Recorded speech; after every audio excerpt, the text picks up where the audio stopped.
দেখেন বন্ধুরা, হিনো 3 গাড়ির সামনের চাকার হুইল সিলিন্ডার বাকেট কীভাবে চেঞ্জ করবেন। দেখেন প্রথমে আমি রাবারটা খুলে নিলাম, তারপর আমি পিস্টনগুলা বের করতেছি। আমরা সাবধানতা অবলম্বন করে কাজ করব। দেখেন বন্ধুরা, পিস্টন বের করে নিলাম, তারপর সিলিন্ডারে হালকা করে শিস মারতেছি। তারপর দেখেন পুরাতন বাকেটটা বের করে নিলাম। তো দেখেন আবার একটা নতুন বাকেট পরিয়ে নিচ্ছি। দেখেন খুব সাবধানতা অবলম্বন করে বাকেটটা ফিটিং করবেন। তারপর দেখেন হুইল সিলিন্ডারটা আমি ভালোভাবে ক্লিন করতেছি, ভালোভাবে ক্লিন করে নেবেন। তারপর হুইল সিলিন্ডারের নিপুলটা হালকা করে লুজ দিয়ে নেবেন। লুজ দেওয়ার অর্থ হচ্ছে কোনো হাওয়া ধরবে না, ওইটা দিয়ে পিস্টনটা ইজিলি প্রবেশ করবে। দেখেন বন্ধুরা,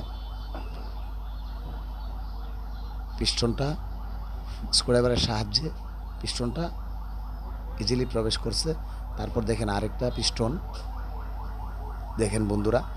তো বন্ধুরা, সাবধানতা অবলম্বন করে এই কাজগুলো করবেন।